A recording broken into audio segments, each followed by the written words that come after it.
independent thoughts, independent life. This is Chad Benson. Well, it's not Chad Benson. It's usually Chad Benson. Today, this is Craig Collins filling in on a Friday. I love being with you. Chad is back on Monday, hanging out, doing an entire Friday show in the middle of everything that is so stressful in our lives on a daily basis. So I figure let's do as little serious as possible. And it's just my own opinion today. It's just my own census, my own feeling. But before we do that, we should talk about the news of yesterday, I guess, more so than today. Donald Trump at the Ford plant. A lot of odd conversations happened, in my opinion, the oddest of which is self-inflicted. This is the president's fault. And I know that there's a new poll out today saying, and I think this is Fox News poll, which I don't even know if I can talk about the drama that appears to be going on between the president and that organization. There seems to be quite a bit of that. But the new poll says that Trump's approval rating has fallen. It's 10 points lower than what it used to be. And that's according to Fox News. I know that the president tweeted something out saying his approval rating is something like 96% with Republicans. So that's all its own thing. But the mask conversation, as far as yesterday is concerned, is confusing to me. And I don't know where you stand. I don't really care, I guess. If you want to wear a mask, I think that's your decision. If you don't, I think that's your decision.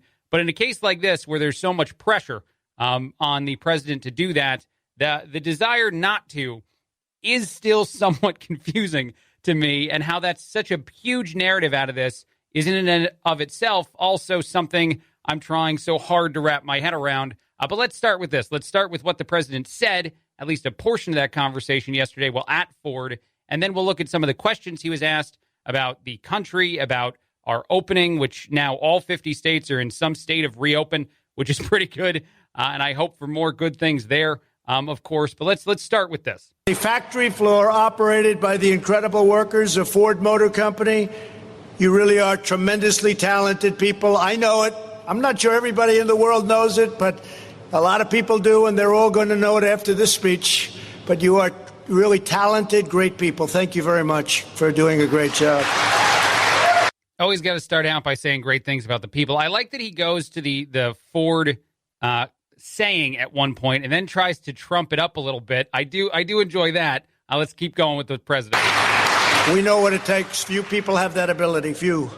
In our nation's war against the invisible enemy, the hardworking patriots here today answered the call to serve.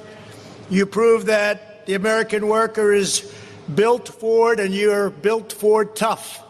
A great expression. You still use that expression, I think, Bill, right? That's a great expression. And let's see, can I use it for maybe myself? Built Trump tough. I don't know. They may say that's a takeoff. That's no good. Yes, I don't know if that is good. I think you're very much stealing the slogan, but I find that funny. I don't know. I laugh at that. That's more than anything else. The reason why I wanted to play that audio is the president making something built Trump tough. And yet I understand the actual part of the conversation. It's not about that, by the way. He spoke at a plant that was open in Michigan that is trying to make products that's doing good work, that's people have jobs right now that they're capable of working there. And none of that is the conversation. It's whether or not the guy would put a mask on while he walked through the facility. And I'm aware there are photos out there of him wearing a mask that was not put on television, but people took it. So at some point, yes, he put one on. He was adamant that he probably wouldn't wear one for a majority of the trip. This made the AG in Michigan just irate, by the way. She spoke, I think this was on CNN, a little bit after his planned visit, talking about how the mask wouldn't be worn and he would not be welcome any longer in Michigan at any of the events she's a part of. He has commented about the AG on his Instagram, on his Twitter page. But let's hear a little bit from the AG of Michigan, who was just irate about certain things. Attorney General, thank you so much for joining us this morning. You said right here on CNN that if President Trump doesn't wear a mask, he'll be asked not to return to any undisclosed facilities in your state. Is the president no longer welcome in Michigan? Long pause, thinking about it. Well, I will say, speaking on behalf of my department and my office, that's right. That's exactly right. I mean, today's events were extremely disappointing and yet totally predictable. And then she goes on to compare him to a petulant child. This is the AG in Michigan talking about the president of the United States. I just don't understand the narrative and how it works. I don't. And I know that you probably hear that a lot, and a lot of other people may have similar comments. But to me, why can't we stick to some of the facts some of the time? Why don't we care about the headlines at least a little? And I don't know whose fault it is. I don't know what side to blame. I certainly know the media seems to enjoy their role in a lot of this stuff. I mean, the Cuomo stuff from just the other day as well. It was a crazy conversation between the Cuomo brothers, and they're, I don't know, joking about serious illness, which I'm not sure that that's the right approach for an organization like that. But these narratives that emerge with the media, these conversations that are had as far as whether or not Donald Trump will wear a mask, are so far beyond what's valuable to so many of us, so far beyond what we need to hear, want to hear about. We want to talk about how a Ford plant is open, how employees are staying safe there. Those are the things, to me, that make more sense. And yet the world we live in right now, every single conversation has to do with what this guy is doing wrong to somebody. Someone has to remind me that they hate this individual, they hate the president, and why they hate him. And I just don't care. I just don't want that in my face anymore. But all right, I said it was Friday. I said I wanted to do other things. I said I wanted to stay away from serious news as much as possible. And this is about as far from serious as you can get. I don't know if you saw this announcement, but CBS yesterday announced a special that they will be airing next Friday. It's not this week, sadly. It is next Friday. It is called Haircut Night in America. It is a 1-hour special. It's going to be hosted by Jerry O'Connell, who I wasn't aware was still a guy. No, I'm kidding. I think he does some stuff. His wife, Rebecca Romaine, will co-host. It will feature several celebrities: Kelly Osbourne, Lindsey Vonn, PK Subban. A lot of people will be a part of this. And what is going to happen? They're going to get their hair cut on television as entertainment for all of us to watch. And I think a whole crap ton of people are going to watch it. I've actually been talking to a friend about the ratings of the NASCAR races that have happened recently. And I get it. There's a bunch of NASCAR fans out there, or maybe even just the ratings of the Michael Jordan documentary, which I loved, which aired on ESPN for 5 weeks in a row on Sundays. We're hard up for entertainment of any kind right now. We stay at home all the time. There weren't a lot of things open for quite a while here, and still aren't a lot of things open, of course, in most places. So it's a struggle. And if you go to, I don't know, the internet and or now just television, the amount of things that are entertaining us are sort of crazy. This has to be the ultimate example, though. If someone were to have pitched Haircut Night in America at any point other than right now, they would have been laughed out of whatever room they were in. Just picture that. Picture some executive turning to their bosses and saying, you know what makes sense? Let's do a celebrity haircut evening of television. Oh, you think that's a half-hour show? No. That's a full-hour special that we're going to put on TV, and people are going to watch. I mean, they're doing the celebrity watch party shows on some of the stations, too, where they just watch television and broadcast it to us. I didn't know that network TV turned into YouTube, but that's part of what's happened. And I'm not even saying it in a way where I'm truly upset about it. I'm not angry. I think it's entertaining, and I know that I'll have to see at least a little of this because Haircut Night in America will probably have killer ratings. And I don't know what that says about us more so than just that simple fact that we are so desperate for any and all kinds of entertainment right now that we'll watch something like that. And actually, real quick, I mentioned it, so I might as well get to it. The Michael Jordan documentary, The Last Dance, it aired for the last few Sundays. I'm not sure if you saw it. I'm not sure if Chad caught it and if he was talking about it too, but I've been obsessed with it. It's something that I can't seem to get away from. And Horace Grant, one of the very well-known players in the Michael Jordan Bulls era, he played on the first 3 championship teams, has come out and said that the whole thing is crap, that the whole thing is a Michael Jordan puff piece at best, and just a lot of problems with it. He called it lies, lies, lies, as far as some of the mentions of him. And he's in the documentary, by the way. They interviewed Horace for this thing, and yet he said it's all just crap what came out. Scottie Pippen's been upset about the way in which he was portrayed. Several players seem to think that this is not as truthful of a documentary as you'd kind of hope for in that world. And I don't know if I care about that either. Maybe I'm just like, I don't care about anything today. Maybe that's what it is. Maybe that's where I'm at. But I enjoyed the crap out of the documentary. Would I like to see more of the true story? Maybe. I don't know. It depends on how entertaining it is. And if the players are upset, I don't know what to say to them. Michael Jordan was the best player in the history of the NBA. It's been a little while since we've been reminded of that, and ESPN did a tremendous job of reminding us of that in 5 weeks where we had no sports whatsoever to watch, no NBA on. So it was brilliant that we had something. And the guys are coming out now in force saying how much of it was not true. I think Horace, by the way, is most upset with the fact that it seems like he was the one that leaked things to a reporter named Sam Smith, who wrote a tell-all book back in the day in I think, 93 about Michael. In the documentary, there's some reference to the fact that Horace and that writer are buds, and so he's upset about that. But several people are upset that more of Michael Jordan's, dark past might not have been thrown out there. And I don't even know what that could mean. I don't even know what that is. And again, I don't know that that's what I need. I don't know that that would have made quarantine more fun.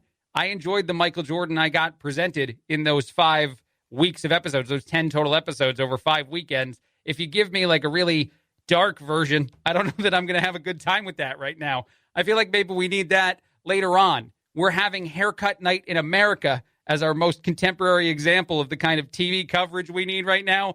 I don't think hard-hitting Michael Jordan documentary would have been the right way for ESPN to go, and I'm thrilled in the way it went. I just think it's quite amusing that some of the players, some of the individuals that are part of the documentary are so nonplussed about it. But that is a lot of what's been going on in the world. I will also, after this, because I want to take a quick break. I know we take breaks here on the Chad Benson Show, so a quick break in a minute, and then we'll talk about mail-in voting, which has just been a huge topic of conversation. There is a new piece out today about some of the ways that fraud can happen in that world, and I know that people say, no, there's none. It's totally fine. There are some issues if we push harder for a larger amount of that throughout the country, and yet I understand some of the desire to find a way to vote safely in the world in which we live. So I'll talk about that. And also, and this just because it went viral and maybe continues to throw that point out today that we're hard up for entertainment, a man's attempt to make a bed went viral on social media. The guy had not made a bed in 45 years. He tried. His wife thought it was hilarious. Actually, there are several attempts, and I might try to put them up on a Facebook page so you can see them. But that is a thing that went viral. I'll give you the whole story and talk about mail-in voting after this on the Chad Benson Show. Craig Collins filling in.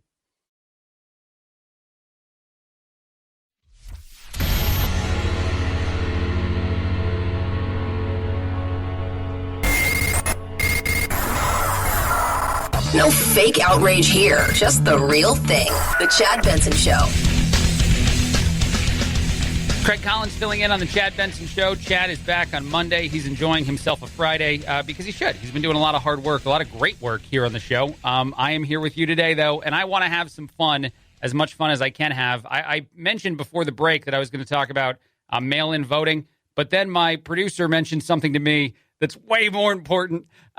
It's a TV show that aired last night. I think the first episode aired on Fox last evening. So I will get to the more serious topic after the half hour. I just can't help myself but talk about this instead. It's a TV show called Labor of Love. I don't know who caught it if you watched it. I did not see it, but I'm thrilled that Phil would bring it to the table because the premise of it, and I think I've seen several promos for it, is just full-on ridiculous. It is men vying for the heart of a woman, which we've seen on several different reality shows, to make a family, to have babies.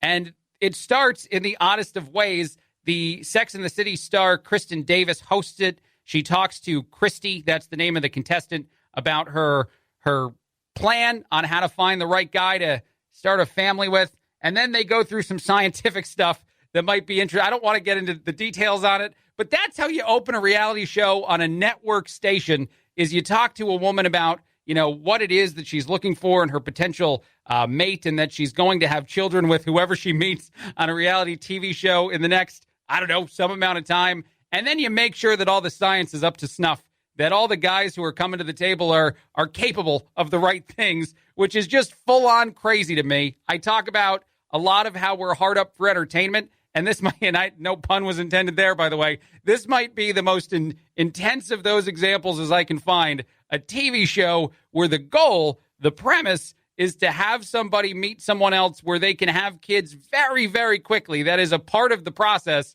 That is, I don't know if I'd want that to be a story you pass down to the little ones. And even envision that whole family going further. You're now grandparents. Your grandkids come up to you someday and they're like, what's the genesis of the family? Which is an intense question, I think, depending on the age of a child.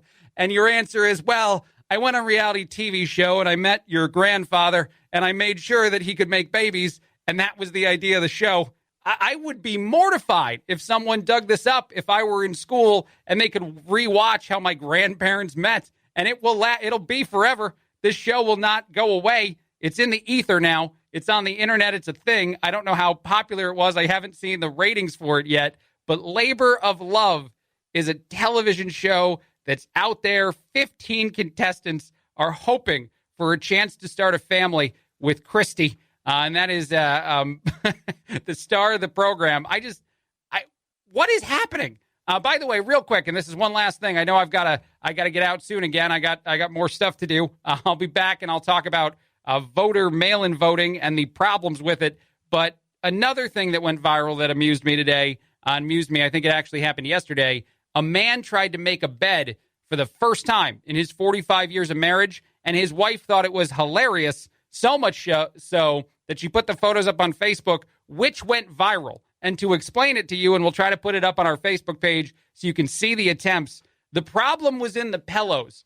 The guy didn't know how to handle what amounts to, it seems, about 10 total pillows that exist on their bed. And so he tried several versions. He tried the putting them all under the covers thing, which looks like there's bodies under the blankets. He tried stacking them all in certain areas. I mean, it is funny when you look at it, and I know that it can be a challenge for a lot of us. Where do the pillows go is a question I've often asked my wife when I have to make the bed here at my house. But the fact that he hasn't had to do it in 45 years is also kind of a tip of the cap to that man. The fact that he hasn't had to do any of this kind of stuff, that it's been her role the entire time, and then once he finally tries it, all she is amused by it, is like an okay, way to go. They are Jim and Joanne. They're out of Washington, and, good luck to them. They've been happy for 45 years, though, so I think things will be fine. This is the Chad Benson Show. Craig Collins filling in.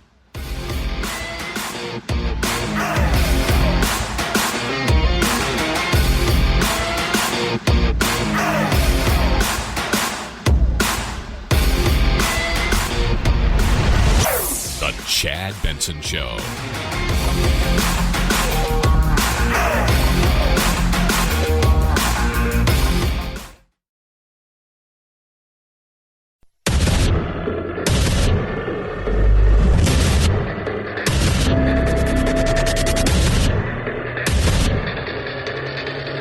Independent thoughts, independent life.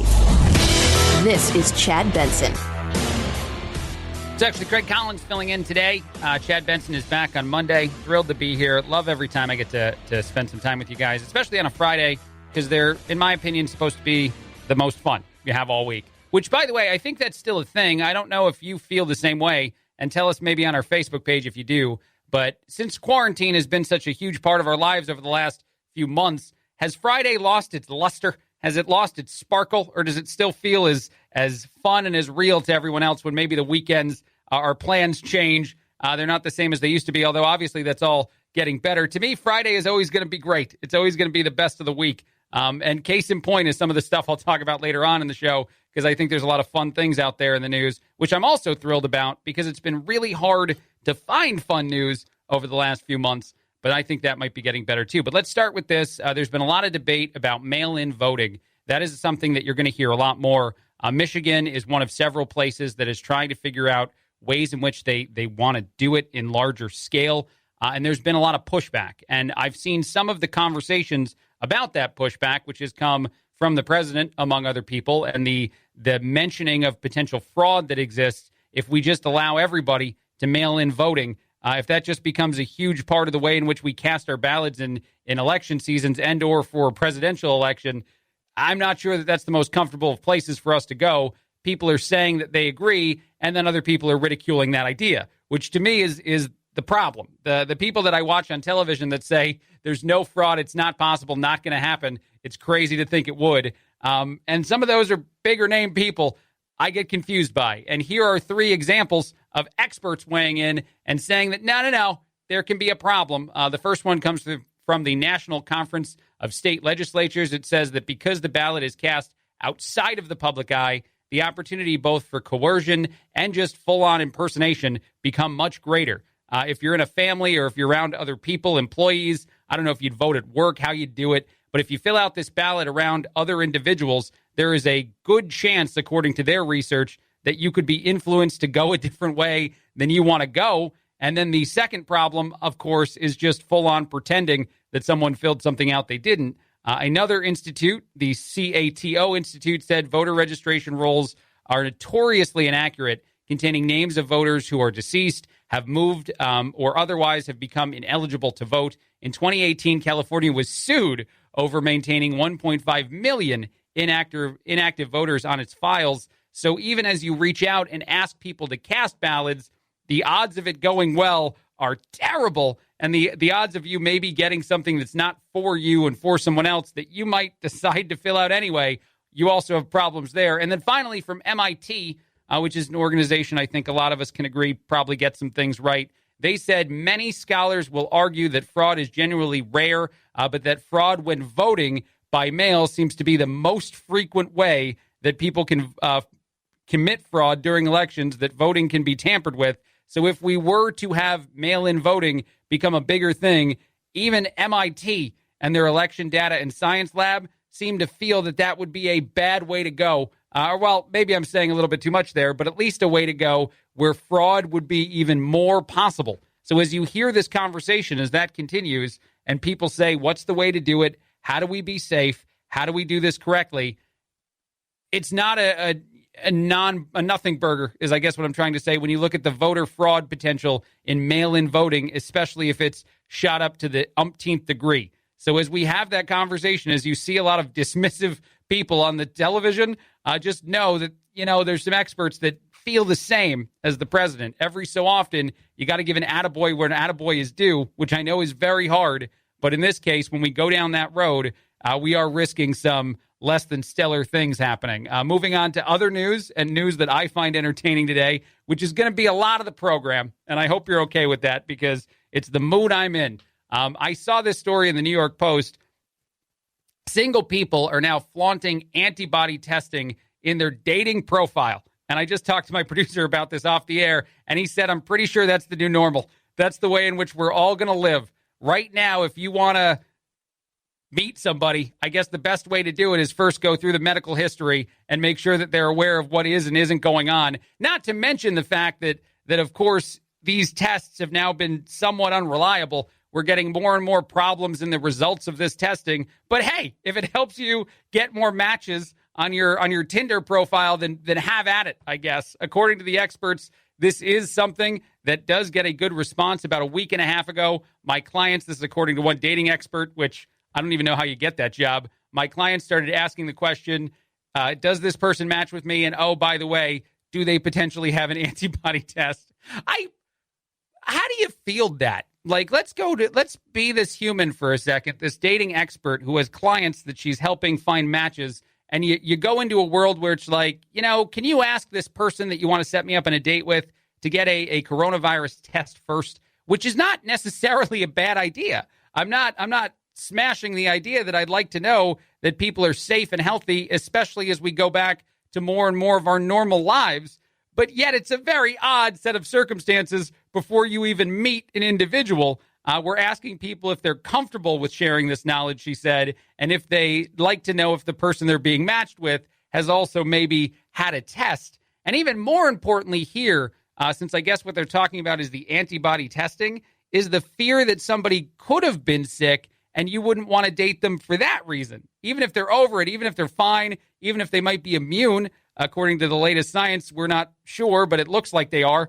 But if they are immune, you might still shy away from that situation. You might think, I don't know, maybe it's just FaceTime as far as the relationship goes for now, because we can't go any further because this person at one point might have been ill. I don't know how we navigate the world in which we're in now, right? I don't know how we truly get to the easiest of places, the most normal of places, the quickest. And hopefully we figure that out soon. But for the daters out there, the single people out there, it seems like it's going to be a rough road for sure.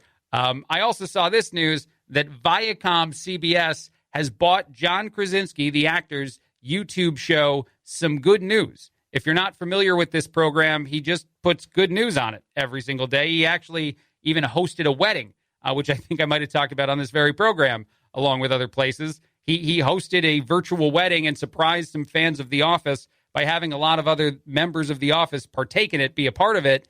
And now his YouTube station has been bought out by a major television network. And that's, to me, just again, as I'm going to probably say throughout the show too, an example that we really need this kind of stuff. We really need as much of a break as we can get every single day from the crazy things that exist all the time. And John Krasinski was providing that. That show is pretty good. I think that entertainment and the fact that all the news is positive is as valuable as we can get in today's society. And no word yet on if he's going to cover the dating exploits of people and if they need these antibody testing. But there's got to be a way to spin that positive. So maybe it'll appear on the show. I'm not really sure. Shifting gears, I guess, just a tad and trying to talk about some other things that I've seen in the news that maybe have a little more seriousness to them. There is a new study out of England that says what we might need to do to truly return to normalcy is a rolling lockdown schedule, which obviously I don't think factors in any level of economic safety, any level of economic security, but it says something like a 50-30 split between days in which people are encouraged to stay at home and days in which people can just live their lives completely, just 100%, all restrictions off, 30 days, followed by a 50-day isolation period. I guess the science here is saying that could let any sort of medical people catch up, say people were to get ill. And this is just a study. This is not a recommendation. I'm not making this recommendation on the air. I want to be clear about that, but I'm recanting what they said. 30 days of no restrictions, then 50 days to catch up with the amount of illness that might be created in that time, and then just keep it going. And this would be the plan in place if these scientists were followed until we had something like a vaccine to get us completely away from it. I can't envision this world either, a world in which for 30 days, craziness, and then for 50 days, you got to go back to the things we've struggled through this entire time. For businesses, this would be horrific. For so many different industries and situations, this would be terrible. And yet those 30-day periods would be really interesting to see how they played out, where there'd be just no restrictions whatsoever, and everyone could just do everything they normally would do. And I know that I even saw news, and I think it was covered a lot, about a Jeep event that took place in Texas, and 180 people got arrested at it because they were so, I think a lot of the people in the news, a lot of people that were interviewed said, we just needed to do something. We needed to get out. And so if we had 30 days with no requirements at all, you do what you need to do, human. I don't know that would help us out and make it the most possible, the most healthy situation for us when we go back into the other world, the 50-day world of having to be isolated yet again. And honestly, and I've seen this, and actually I have audio from the president, which maybe I can play here, or maybe I'll play in a little bit, about not closing down the country again. It's his opinion that will not happen again, no matter what. And I'm sure that a lot of people react strongly to that concept. And of course, if the numbers get so scary and go back to where we were, which is something you've heard some people warn we definitely don't want to do, then you get into the world where you start to have those conversations, and maybe we do have to reinstitute things. But there's obviously a lot of hope that we don't ever get back to that world, certainly not over the summer. So here, you know what I'm going to do? I'm going to play a little bit of audio of Donald Trump talking to reporters at the Ford plant that he was at. The audio is not the best. He's certainly off the distance, and they're all socially distancing while recording it. I don't know why you can't just hand a mic to the guy. But this is a little bit of what he said as far as, first, a response to the actions they took, and then secondly, a response to the idea that they may see numbers rise again and how we would respond then, and his reassurance that it would not involve closing down. But here's a little bit of Trump from yesterday at the Ford plant. If I can get it to play, which is my mistake now. I think that a lot of these states are going to, the ones that are sort of sticking to a certain very rigid pattern, I think they're going to stop. I don't think the people are going to stand for it. This is a country that's meant to be open, not closed. That is his first response, and then he continues. And we did the right thing, John. We saved millions of lives, millions and millions of lives. You would have had anywhere from 1.5 million to 2.5 million, 3 million lives. Think of it. So if we were at 100,000, instead of 100,000, multiply that times 15, 20, or 25, it wouldn't have been acceptable. It wouldn't have been sustainable. He's talking, of course, about the numbers that scared him, the health numbers and the decision-making we had in the past. And then as a reporter follows up on that by saying if we saw an increase of this again, what would he do? Here was his response. People say that's a very distinct possibility. It's standard, and we're going to put out the fires. We're not going to close the country. We're going to put out the fires. There could be, whether it's an ember or a flame, we're going to put it out. But we're not closing our country. And that is, I think, something that probably makes a lot of us feel more comfortable. A regional response, a area by area, a situation by situation response to something, as opposed to a blanket decision that affects every location the same when every location is not affected the same. So as we talk about maybe a study out of England saying 30 days of no restrictions, 50 days of strict restrictions, I think that maybe the better plan is the one that we are leaning toward now, and the one you're seeing a lot of places that involves focusing on the information, and when the information gets to a point that we need to respond, we do, and we respond in the areas where we're seeing bad things happen and trying to make it better. So I agree with a lot of what's going on there, and I just think it's really interesting to see what science is saying in other countries as to some recommendations, because if they go that road in England, I'll be very happy I'm here and not there. A quick break, a lot more. Craig Collins filling in on the Chad Benson Show.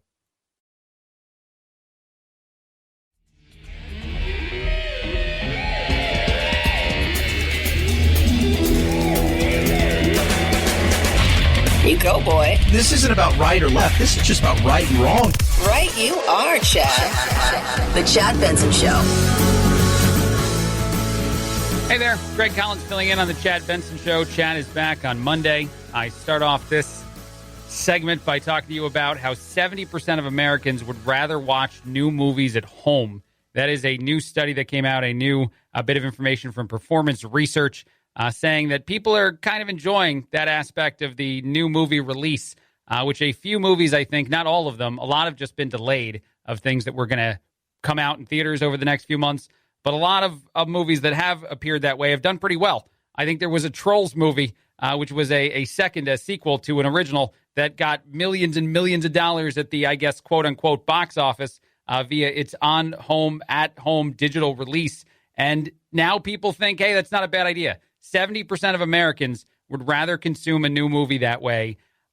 I don't know if this is actually truly bad news, and it's such a weird way to say it, for the movie world, for the theater industry, because I don't know if a lot of the Americans that actually would do this, as opposed to go to a theater, would do it instead of going to a movie theater. I think more people might just consume movies. I personally love going to the theater. I love seeing a new movie, especially one when it's just released there as opposed to at home, because it's more of an event. You feel more like you're sharing it with people, even if you don't know them. You got to get the expensive popcorn. You got to maybe smuggle in the candy every so often. I'm not advocating. I'm just saying. But that's the approach that I like to seeing those sort of things. And if it's a action film or whatever, you're not going to ever build a studio in your house outside of a very select few human beings that would compare to the movie theater experience. But if movies were available at my house, I'm sure I'd watch a lot more new films. I wouldn't go, every single weekend to the theater, but I certainly would probably rent something every Friday night. So I don't know if this is bad. It's being reported on. They're discussing whether or not this is something that a lot of the major film studios would actually keep doing. Of course, theater owners throughout the country, and AMC specifically, have been very nonplussed, to say the least, about this. I think they've even banned some filmmakers from potentially airing movies in their theaters based on decisions that land in this world. And yet the consumer usually tells us where the demand is. If we have 70% of Americans willing to buy something at home for $20 a pop, I don't know if we should say no to that. And I don't know if that's the kind of thing that you would also like to see more of, more theaters, more film companies putting out the brand new James Bond movie or whatever it is for your entertainment, for your consumption, and maybe even just within a couple weeks of it coming out in a theater, as opposed to several months later. Another thing I saw, another industry that's trying to make sure it's still okay during this time is baseball, of course. And as the MLB continues to debate whether or not they get baseball going, minor league ballparks are going to start offering curbside concessions. You can get your Cracker Jacks, your peanuts, your hot dog at the minor league facility and take it home to watch, hopefully, some sort of baseball in the near future.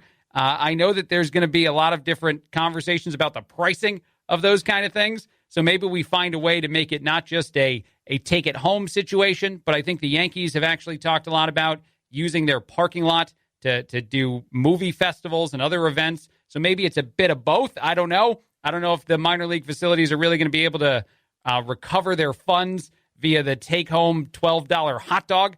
But if they can do it, it might be the more – we'll see. $12.99 for that six-pack of products, though, is probably going to be a rough sell. This is the Chad Benson Show. Craig Collins filling in.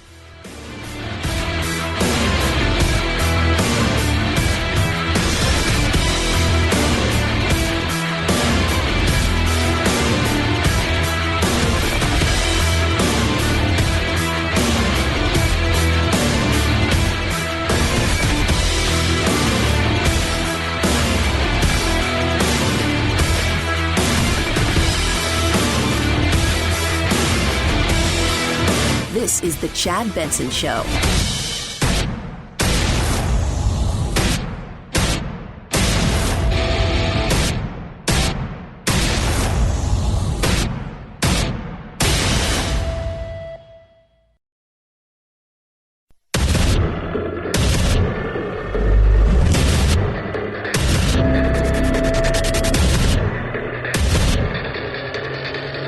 Independent thoughts, independent life. This is Chad Benson.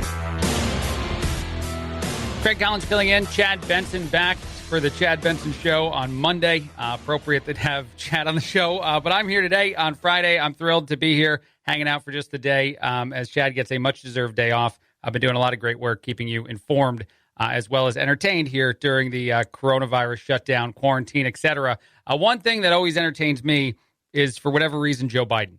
And the fact that Sleepy Joe continues to make what I think are some of the more interesting mistakes you can make when having a microphone put in your face. Before I get to that, though, I think that this has gone viral recently. It is an aide during a local news interview jumping in, not because Joe made a mistake, actually, but just to say that that's going to be the last question. And the reporter being like, all right, that's totally fine, which airs on TV because the people want to make sure to keep Joe as quick as possible at some time. So here is a local news story, local news interview with Joe Biden, where the aide's like, okay, last question time now. He just doesn't want to see a fair election. And we have to have one, and we will, and I'm confident the people of Wisconsin will do it. As we head into the moment. This will be our last question. Okay, great. As we head into. And that's it. We want to pump the brakes on this. The reason why this is entertaining, as this article that I found also pointed out, is you then go into some of the Joe flubs that have existed in the last few months, one of which just involved a question about his son and the dealings that made a lot of people uncomfortable, and a nonsensical answer that I want to remind people of from a little while ago, because I to this day, don't understand what he said here. And then I'm going to play my favorite Joe flub, because as we heard just the other day, a lot of people now want him to be as brief as possible on his own staff. But here's one of those two flubs. No, I don't believe so at all. My son's business dealings were not anything with everybody that he's talking about, not even remotely, number one. I still don't know what that is. I don't know if you've heard that before. I don't know what he's saying. But then my favorite one is when he talked about the economy and how to get it back and how to make sure that we had, and I quote, this is me quoting Joe Biden, economic intercourse. But go ahead here. Let's hear it from him. If, in fact, for example, we solve the problem in the United States of America and you don't solve it in other parts of the world, you know what's going to happen.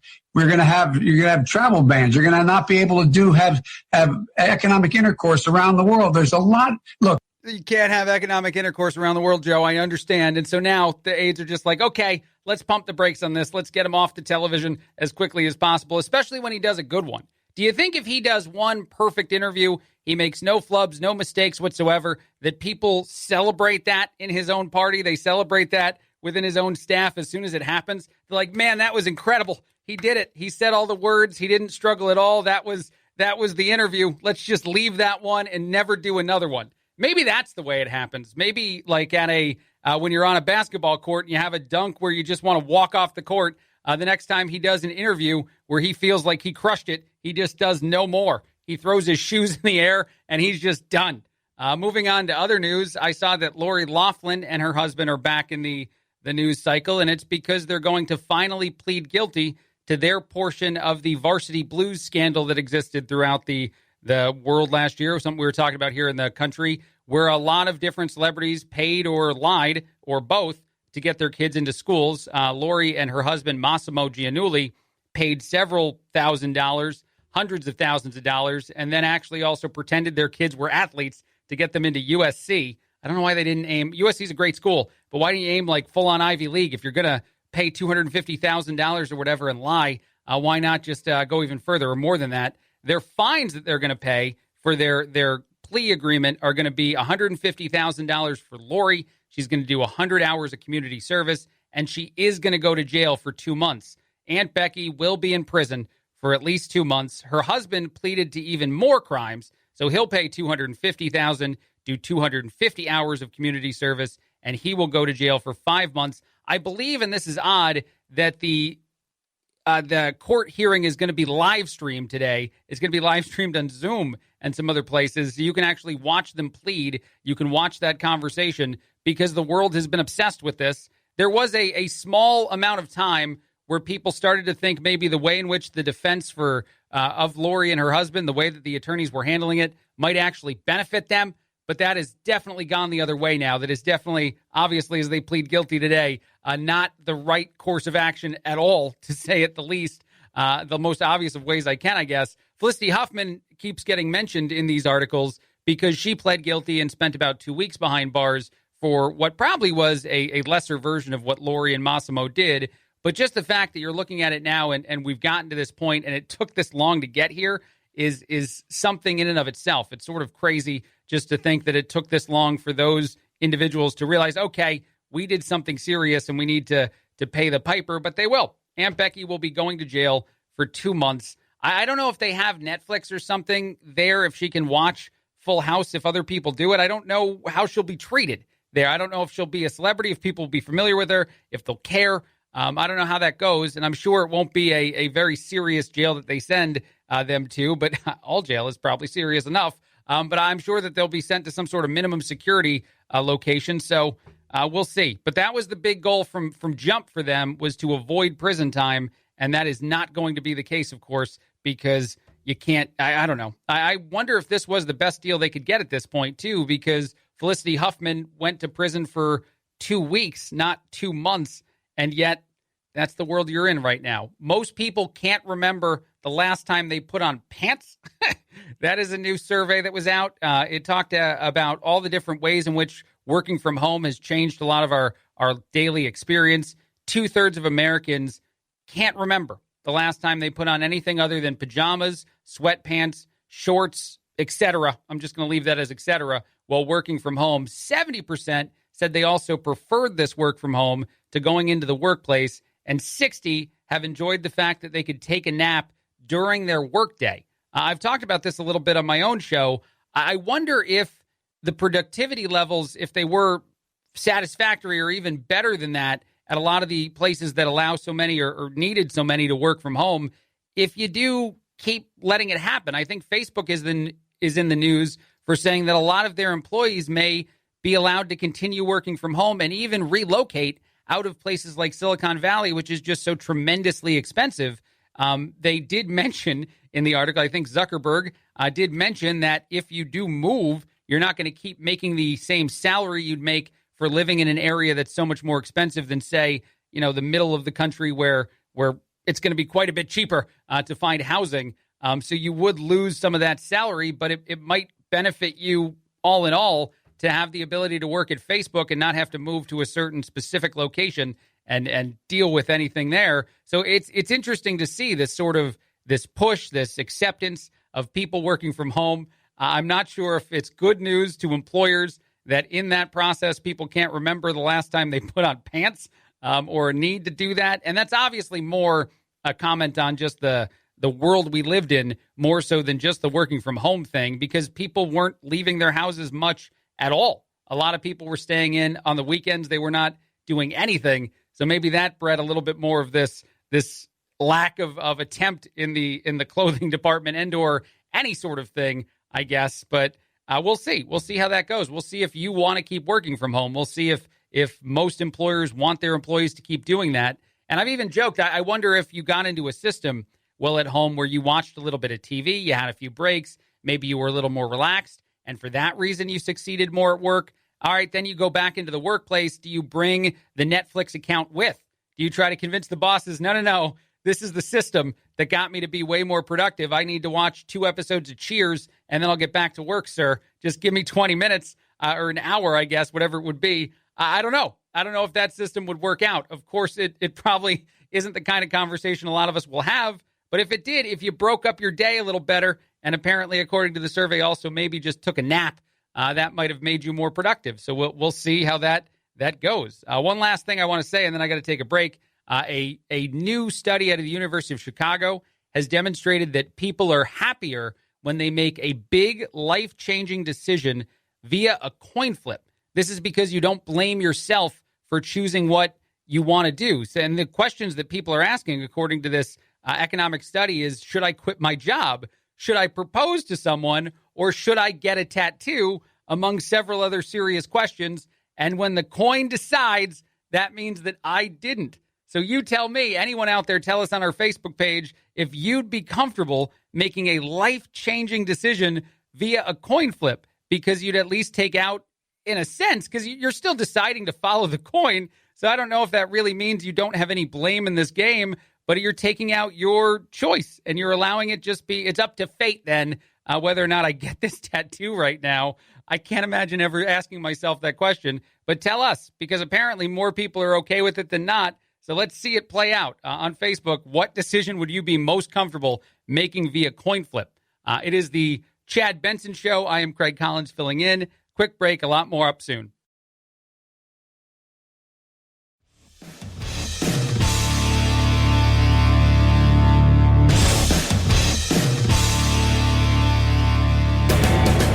Experiencing separation anxiety? That's dumb. Check out Chad 24/7 at his website, ChadBensonShow.com, and on iTunes, free. The Chad Benson Show. Never feel lonely again. Hey there, this is the Chad Benson Show. I am Craig Collins filling in on a Friday. Chad is back on Tuesday. There is a holiday on Monday, so you'll get some best of, but Chad will be back on Tuesday. Thrilled to be here with you guys on a Friday. I want to shift gears to the UK, because I find this very, very entertaining. A news person was out interviewing people about the lowered restrictions that exist there. People are allowed to start doing things like drinking in parts of the UK. And one individual stepped up like, I'm the expert, interview me, local news. And what's great about this guy is, one, his take, which I'll play for you in just a second, but two, his current situation. He is hammered among all these individuals who are outdoors, and the news is covering them because it's worried about them not social distancing. It's worried about them, just blowing off a lot of steam in the way that they're doing it. And this guy is agreeing with the news while partaking in the party. And he sounds like this. Me personally, I think the way we're going, I know we're out drinking beer, so it looks like we're saying what's good for us is not good for everyone else. But if we carry on the way we're going, I think we're going to have a major lockdown in 2 weeks, the way the restrictions are. And in 2 weeks, I think we're going to see a massive rise in the deaths again. I think it is. I think we should be more stricter like Spain, and none of us be allowed out. This is a guy who's drunk at a party on the street being like, I don't know, this is a bad idea. He's sipping a beer on the local news as he's talking about it. I don't think we can use this guy's, we can take this guy's opinion seriously at all. I don't see, the only thing I really like about this actually is as I watch it and talk about it and play it for you is the news person's intelligence in covering it that way. The reporter seeing the person, knowing that maybe they want to say some things, and also knowing that they're obviously in a crowded sidewalk, well, intoxicated, having a fun time as the lockdown restrictions ease. This is wonderful local news. This is what sets local news apart anywhere, even in the UK, apparently, because you know the guy you want to go to. You know the best version of the conversation, and it's definitely hammered dude drinking beer at party telling you the restrictions shouldn't be eased. There's no better today than that guy, and so thank you to him and everyone involved for making that a thing. One other quick story that I thought was funny. Again, that's a lot of what I'm doing today on a Friday because I need it. I don't know if you need it, but I need it. I saw a boyfriend, 24 years old, his name is Ryan, decided to celebrate a relationship event with his girlfriend in a very special way by getting a cake and saying, congratulations, or something else to his 21-year-old girlfriend, Kylie. You ask, what was he celebrating? I don't know if a lot of people will start doing this. I don't know if we'll all be at the cake shop after the story breaks and goes a little bit viral. She farted in front of him for the first time. 21-year-old Kaylee farted in front of Ryan, and he's like, okay, let's make her feel as good as possible about this happening. I'm going to get a congratulations cake. That's right. He had written on the cake, congratulations. He celebrated the event with her, put it up on the social media, and people seem to really enjoy it. A lot of people seem to think it's a good idea. Facebook is saying that even though she seemed pure surprise and joy at gaining the cake, that she took it pretty well. It cost $40, by the way, for Ryan to have this created specially and delivered by hand to the door so that he could hand it to her. And I don't know if that was the right move. I don't know if you need to spend that much money on something like this. But certainly, if anyone was a little bit shy in the process, a cake and some celebration goes a long way. He said, when reached by a news organization to talk about his fart cake, I think that's what I can call it, that Kylie started laughing when she saw the cake. She thought it was incredible. It's something everyone can relate to as a couple. Everyone has those weird milestones that they cherish and fulfill. It's a little bonding that makes this so special. Is this a weird milestone? I don't know. People were bragging about how quickly they farted in front of each other when he told other people about this story. It's good to get that off your mind and get out of that situation as quickly as possible. Look, it might be juvenile, this humor, but to me, this is the best of things. And honestly, I don't know if you're in a relationship now or how long you've been in one, but if you haven't both done this, if you haven't both not buy the cake, but just pass a little bit of gas, I mean, it's a thing that happens. I'm here to tell all of you, filling in on a Friday on the Chad Benson Show, blame him, not me, for this content. I'm here to tell all of you it's totally okay. It's totally okay. It might even be a little bit okay to do it in public, to fart just a tad in public. I'm not saying, all the time, but I think it's unhealthy to hold the guy in. And so if in this world, if the girlfriend really had spent months before she had done this one time, she for sure deserved a cake. And actually, I see in the story that it might have been up to 3 years that they had been in a relationship before one of these things happened. So my God, the amount of times that she must have rushed off to the bathroom and or just excused herself any reason in order to get this done on her own. Like, that's a level of commitment. That's a level of concern that I just don't think I would ever have. All right. We will get back to more serious topics throughout the day today and probably still talk about more fart-related topics because I am a juvenile. I find it funny and a lot of other things. There's actually a viral story about a hot nurse. This is out of Russia. A nurse that was trying to protect herself from transmitting a virus. She works on an all-male ward there. And yeah, okay, some photos of her went a tad viral. I'll tell you about that and a lot more. As I said, Craig Collins filling in on the Chad Benson Show.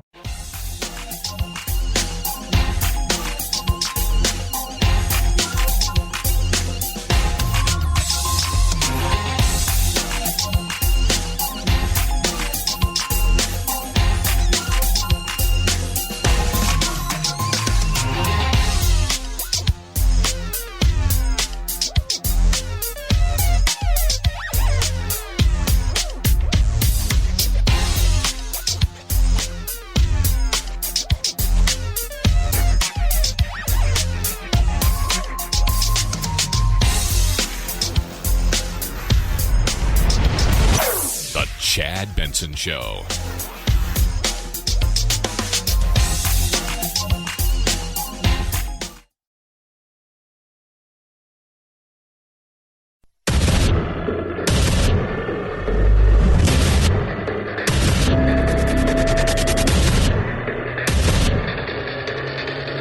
Independent thoughts, independent life. This is Chad Benson. This is the Chad Benson Show. Craig Collins filling in on a Friday. Chad is back after the holiday weekend. He will be back on Tuesday, but I'm thrilled to be with you guys here for the next while. And hopefully you can have a little bit of fun with me on a Friday because we can't all be serious all the time. One of the stories I found interesting that's been in the news recently is about one of Robert Mueller's pit bulls, one of his head top prosecutors on his special counsel that did such a great job. I am certainly being as sarcastic as I can during their investigation. He will be headlining a fundraiser in June for former Vice President Joe Biden and his presidential campaign. That's right. One of the top prosecutors for the Robert Mueller investigation will be hosting and headlining a fundraiser for Vice President Joe Biden. I'm not sure that's the right look. Obviously, we're quite a bit of ways now from the nothing burger that was that entire thing. So I guess maybe you can just move on and start living your life the way that you wanted to live it. But in this case, Andrew Weissman will be one of the people partaking in this fireside chat that's probably going to go poorly because, come on, Biden's going to be there. He's going to get to say things into a microphone. And I don't know. Do we ever get to a point where we're like, okay, yeah, that was 100% a hunt for a specific reason. And a lot of these guys just hate the president. And look, I'm not, again, trying to go back and rehash all that. I'm just reporting the news as it exists that he's going to be there to help be a part of Joe Biden's campaign. Also in the news, and I think the president mentioned this via his Twitter yesterday, he will be flying the flags at half-staff over the holiday weekend, of course, in honor of Memorial Day, but also, he said, in honor of all those lost to COVID-19, to the coronavirus pandemic. So over the next 3 days, I believe starting today, all the flags will be hanging at half-staff in honor of the military, in honor of the ultimate sacrifice being made in this nation, both now and ever. So it's, I think, a nice thing, a nice way to honor, and it'll be weird to have Memorial Day feel so different for so many of us, to not be able to do the things you're used to doing, the cookout and the ways in which you pay tribute and you honor those that have served and those who have lost their lives for us. It's a start to the summer usually to have parades and different things be a part of this whole process. And the fact that it won't really be the case in a lot of places is fairly disappointing. I'm glad in any of the areas, any of the states that are going to allow, any of the communities that are going to allow some sort of celebration, some sort of parade, et cetera, because I think that's the right decision, honestly. And yet, as you see that news, as you see it cross the desk, and you think to yourself, man, it's just going to feel, the continuation of this is going to continue to set home how we're just not where we want to be. And it's probably going to be quite a while before things eventually get back to normal. And honestly, people keep telling me every time you say that, which in and of itself, I don't know if I want to start smacking people when they say it back to me, like, it'll never be normal. Every time you say, I can't wait for things to get normal, someone will inevitably always say, it's never coming back. The world is always going to be different. We've changed forever. And look, even if that's kind of true, like, that's the worst moment to be Debbie Downer. I'm hoping for a future in which eventually we start to remember what it was like to all be at a bar together, and someone always wants to say, well, we're not going to shake hands. Okay, fine. I guess we're not. I don't know. I might. You might. Who knows? When we finally get through all this, it's a hard road for a lot of us. It's a hard road for anyone. Certainly the people who are dealing with the actual illness, the people who are treating them, any medical professionals, but also the mental struggle that a lot of us go through when you don't have the social experiences that you're used to, or the work experiences that you're used to, et cetera, et cetera. And then all the financial burdens of it. So the next time someone says to you, I can't wait for it to be normal once again, resist the urge. If you're the Debbie Downer is saying it'll never be normal, then things will never go back, just let it go. Just let it fly by. Another story that I thought was interesting because, well, okay, there's an attractive lady that's a part of it. It is what it is. A nurse in Russia went viral and got suspended from a hospital she worked in because she chose to protect herself from getting ill by not wearing clothes to work. She had some things on. She had what amounted to a bikini and or might have been, bra and underwear. And she also had the protective equipment on over that. So she had the plastic attire. She had the mask. She had everything she needed. Her argument was that some of those fabrics, if they get outside of the protective areas she's wearing, had a better likelihood of gaining virus on them than her own body. I cough a little bit as I say it. I told this to a buddy of mine, and his reaction was, even though it's not probably the best reaction. By the way, this nurse who's in her 20s, certainly, yeah, I think if you went and looked at the pictures, I'm not telling you to do it, I think you'd probably agree she's fairly attractive. But she works on an all-male ward. My friend said that it might actually help with their health, and I think he meant it seriously. He said that, if an attractive woman were walking around and comfortable with doing that, maybe it would turn, some emotions a certain way. Maybe it would make people more happy. And every so often you see in a study that the mental health, the mental approach you have can help you fight all kinds of things. I doubt that there's any science behind that. I'm not sure that that's accurate, and certainly not in situations like the one we're in now. And yet I don't think that in the photo you saw any of the guys that were being treated in the facility had a problem with what was going on. But she's in trouble, and certainly this is not okay. But she did go viral, and I think that maybe that'll continue to reinforce what I'm going to say all day today. We're looking for any and all content right now. And so if a nurse chooses to do something like this, I think a lot of people pay a lot of attention. Although, Grant, honestly, like that one, that would have been viral at any time. That's different. The stories that I talk about that probably no one cares about other than now, I'm not sure she falls into that category. I also saw that a lot of us have put on weight. Have you put on weight? If you have, I wouldn't hate it if you told us about it, maybe via our text or social media, whatever. But if you let us know if you've gained a little bit of poundage during the quarantine that's existed for coronavirus. The biggest reason that I have, and I'll admit it, I think I've added a few. My wife got really into baking. I don't know if it's the process of baking compared to anything else. It takes longer. She also is a good cook and loves to cook, but she got very into making baked goods, and then we had nowhere to bring them. As I watched her make things like cakes or donuts or anything that she was creating, I'm like, this would be awesome if I had a workplace to go bring this to give other people so that they can consume it. And at the time, I was working from home too, so I didn't. And so then it just sits there. And then every day, you got to experience this maybe at least once.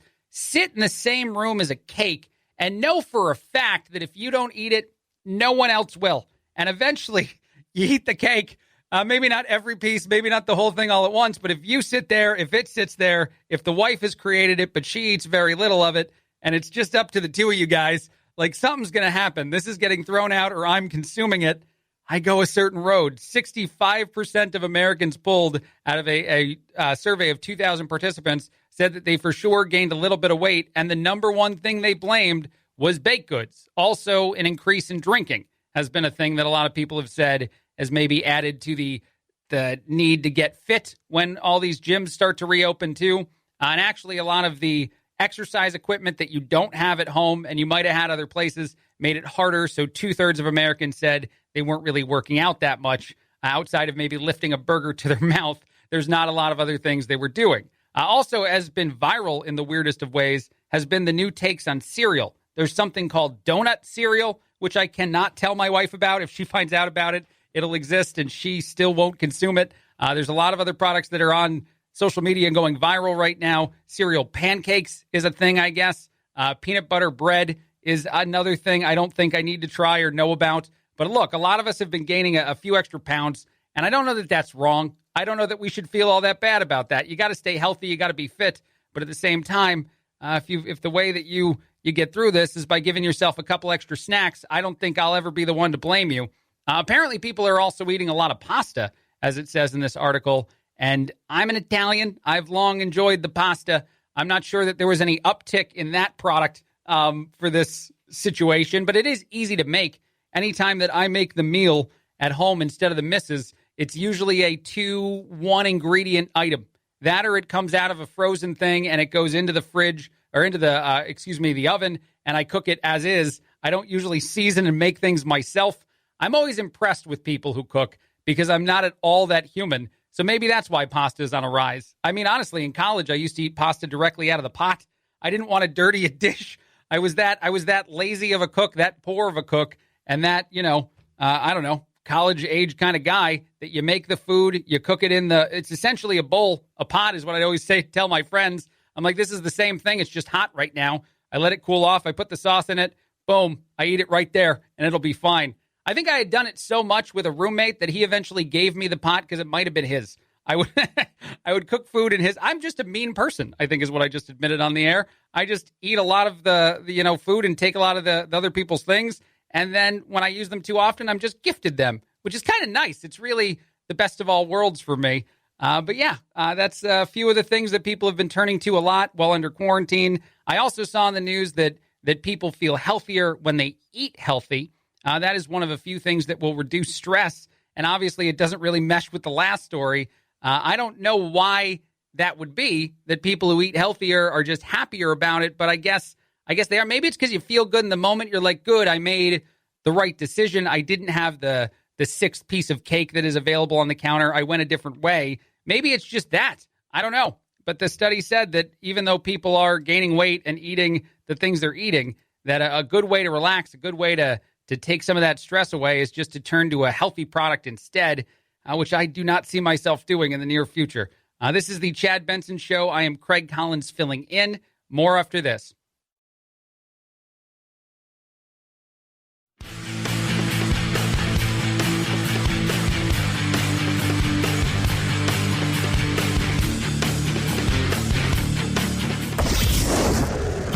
I, you, he, she, it. Lucy is a girl. Point of personal privilege, please do not use gendered language to address everyone. Shut up, fool. Ain't nobody got time for this. This is the Chad Benson Show. Craig Collins filling in on the Chad Benson Show. Chad is back on Tuesday, enjoying a long holiday weekend, much deserved. He's been doing an excellent job of keeping you both informed and entertained here, and I get a chance to do it today. And I can probably only guarantee one of those two things, and at times I'm not even sure which one of those, but it's Friday, and I like to have a little bit of fun. I saw a story about how swimming pools are surging in popularity right now, and not obviously the kind that you got to have put in, not the in-ground one, because that's a little bit more challenging. You're going to have some people over. It's going to be tough. The ones that people are buying are almost all on Amazon or other like places, and they're almost all inflatable. This means the kiddie pool, the baby pool, whatever, is surging in popularity. The reason why people are saying is that they seem to feel that because we're not going to get a vacation, the most appropriate thing we can do is hang out with a baby pool. And I just can't see a lot of worlds where that's going to replace the old vacation. I don't think you're going to be able to throw that out in the backyard and or maybe go rogue and take it to like a park or something where you get to have a little bit more of the I'm away from home experience. Fill up a baby pool, hang out by it, and anyone will feel you're cool. Most importantly, I wonder about like the single guy who's buying this alone, like going through the checkout during his essential shopping trip and buying the inflatable Amazon, or I guess in this case, Walmart or wherever he'd be, pool, and very stoked about it. Like, hey, I'm not going to be able to go on my trip to the beach this weekend, but look what I got here. This is way better. And obviously, as those sort of things reopen, hopefully this becomes less of an idea. But this is just the other day that I saw this in Fox News, that inflatable pools are surging. And maybe it's also the expectation that the beaches won't stay open forever, or just the fact that, I guess, to those worried, you'd be fairly safe if it's just you and a tiny inflatable pool. But again, that's not the full experience. I really wish that I could be there the next time somebody on their own is buying one of these things, because I have several questions. I also saw in the news that a woman she's made a Guinness World Record history for being the oldest gamer in the history of that world. She actually is on YouTube. She's 90 years old. She's a grandmother. She discovered video games watching her grandchildren play them. She said it looked like so much fun, and I thought it's fair. It's not fair that it's just for the children. I thought life would be a lot more fun if I knew how to play video games. So I started playing, and at first I didn't know what I was doing. But now she live streams them on YouTube. She has a YouTube channel that has 150,000 subscribers. But I guess the thing I'm burying here, the lead of this whole thing, is the video game of choice for a 90-year-old grandmother, Call of Duty Modern Warfare. That's her jam. That's the thing she plays as much as possible. Apparently, she's fairly good at it, and she also says that she treasures all of the reactions to her videos and social media because everyone is so nice, which is a very unique experience as far as social media goes. And I think a 90-year-old grandmother who plays Call of Duty falls into the category of no trolls should come there. But most of us have some level of not so nice comments that exist in this world, and she has none of them. She's like, her experience of the internet is so very simplistic and so very different than the rest of ours in such a beautiful and innocent way. She is a Guinness World Record holder, a YouTuber, and a video gamer, and she is 90 years old. That is, I want to see her play. I haven't actually watched her play yet. Oh, by the way, her other two video games of choice, and if you don't know what Call of Duty is, it's a warfare game. Her other two games, Resident Evil 3 and Dark Souls 3, which are both also violent video games, that's her thing. I don't know if the kids were playing it, and actually, when I was talking about this before, I said to someone that I was so uncomfortable playing video games that had any level of violence in them around my grandmother that you'd like stop playing, turn it off, etc. if she were around. You wouldn't even bring the video game system over to visit because it would be a very different experience if someone in my family of that age saw a video game where you're shooting things. They would be very upset. But this grandmother was like, well, that looks lovely. These kids like they're having a great time. I would love to be a part of this experience. That to me is just surreal. I can't envision it. Google has announced a report of their annual top spelling searches. This is when, as we all do, you go to Google, you type in a word that you know you just spelled wrong, and you see how it works. You see what the correct path is. The number one word probably shouldn't be surprising. It is quarantine. People either wrote into Google, how do you spell quarantine, or simply misspelled it and looked for the change. The number two word is canceled, which makes me feel a little bit less good about our society as a whole if we can't spell canceled. A lot of people throw two L's in there, so that's not the right way to do that. But that's yet another of the same problem that people are having. I guess there's some states that are a little bit worse at certain things. The most common word to wonder how to spell correctly in Kansas is cook, C-O-O-K, cook. That is a word that they struggle with for whatever reason there.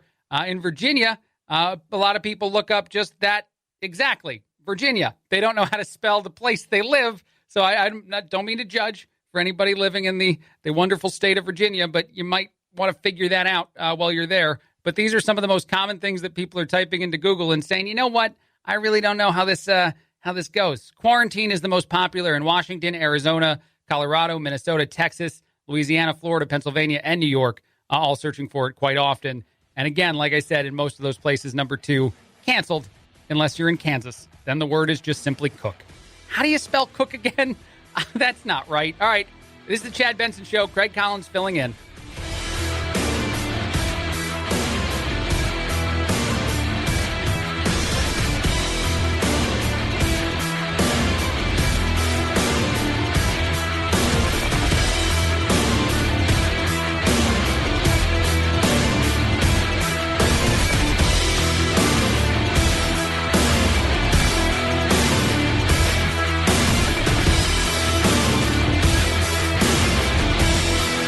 This is the Chad Benson Show.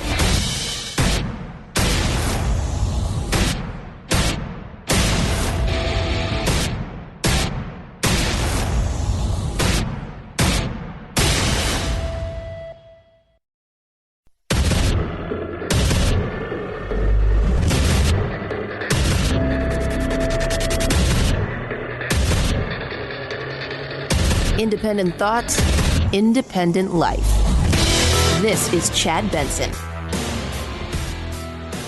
Well, actually, this is Craig Collins. Chad Benson is usually the host of the Chad Benson Show, obviously. He will be back on Tuesday after a much-deserved extended holiday weekend. I'm thrilled to hang out with you on a Friday, a holiday weekend Friday, no less. So I think we're going to talk about some silly things, as we have been throughout the whole show, because that's the way that I roll, especially on days like today. I want to start, though, with some of the information that's out there in the news. Certainly, the president is always a topic of hot conversation all the time, no matter, I don't know, who you're talking to and whether they like him or don't. He's probably going to be at the forefront of most people's minds. Case in point might be this story. He talked the other day to reporters about a rocket launch that will take place. SpaceX will hopefully be successfully launching a rocket, I think, next week. And a reporter asked Trump if he'd like to go to that. The president said that he would, and then he made a joke that has made a lot of people very angry in a way that doesn't totally make sense to me. But first, let's hear the joke. That'll be next week. to the rocket launch. I hope you're all going to join me. I'd like to put you in the rocket and get rid of you for a while. Okay. Thank you very much. That joke is akin to like a grandpa joke. That's the oldest, like, I'd like to get rid of you for a minute. That's not a mean joke. That's not a serious take. He's not throwing reporters on a rocket violently. And yet I've seen a bunch of different coverage of this, like Trump disgustingly makes joke about wanting to put reporters on rockets. Come on. I mean, what human being doesn't make a joke? He has an adversarial relationship that times I think comes from the people asking the questions as much as the president between those individuals. And he made a joke about wanting them to get in a rocket. Here, I'll play it again so that it really sinks in how not a big deal this is. And yet I've seen places covering it like it's the most serious, the most disgusting of jokes you could possibly make. Okay, here we go. I'm not even going to, let me just play it. That'll be next week to the rocket launch. I hope you're all going to join me. I'd like to put you in the rocket and get rid of you for a while. Okay. Come on. I mean, that's really nothing. And honestly, I think it's if anything, it's a failed attempt at a joke that he thought everyone would find funny, including the reporters. You know, it's a reference to the fact that there's some level of animosity or whatever you want to call it that exists between him and some of those individuals. And he's saying it in a fun way. And yet the people, they just, they're not okay. It's the world in which we live. Half of everything is going to be reacting to whether something did or didn't happen and how serious it was, and trying to make news out of nothing every so often, I think. But that is it. President Trump also visited the Ford factory. He visited it in Michigan. And there was several conversations before he went there as to whether or not he would wear a mask. He did for a short amount of time, according to some photos that have been released, put a mask on. For the most part, he didn't. And he was fairly defiant in his need to not do that because he said it wasn't necessary. There's a lot of conversing about this. And even though I don't get why there's so much push on the president's part or anyone's part to not put a mask on in a situation like that, that's just me. I'm not going to tell you how you should do things. It's up to you. This is the country in which we live. These are the decisions we're all allowed to make. But I just think this is a self-inflicted wound in a sense, because it is a huge talking point. It's a huge talking point from people in Michigan, like the AG there. It's a huge talking point for the television stations. I don't know if it has any impact on the popularity of President Trump. And I can play for you some of the other conversations he had there, which are much more notable, much more valuable things. While he was there, he was actually asked what would happen if there were an uptick of cases again in the country, if there were going to be bigger outbreaks of COVID-19 as we start to reopen places. And he said that he did not think closing the economy again made any sense. That is a much more valuable conversation to be having and weighing in from multiple sides than whether or not he was wearing a mask while inside a facility. That's just not the same and valuable to me. Here is his answer when someone asked him about that, about, closing down the country again if cases get bad. People say that's a very distinct possibility. It's standard, and we're going to put out the fires. We're not going to close the country. We're going to put out the fires. There could be, whether it's an ember or a flame, we're going to put it out. But we're not closing our country. Right. That is the thing that he's chosen to not encourage people to do. Granted, he's always said the governors can make the calls on their own, and I'm sure governors will make different decisions as time goes, as we get more information here. And I know no one wants to see us get back to a world that we were in before, where there's a rise in cases, there's a huge spike, and it doesn't seem like the downturn is going to be for a while. I mean, obviously, none of us want that to happen. The summer does appear, as quite a few people are saying now, to provide us some level of reprieve from a lot of these things.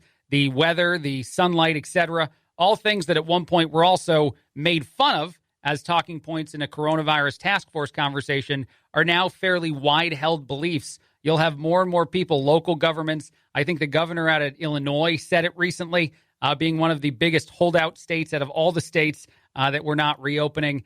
Illinois taking a long time. I think it was one of only 4 places left, including D.C., that had not reopened to the extent that other states were doing until just a few days ago, and touting similar messaging to what was said at one point by the president, certainly taken to task by those who very much don't like the man. And again, I wish that the conversations we were having were so different. I do. I really wish that on all sides, people were capable of just backing up for a second and saying, we don't need to politicize everything. We don't need to headline news every single conversation. We just need to tell people what they actually need to know right now, and that's it. We can move on from there.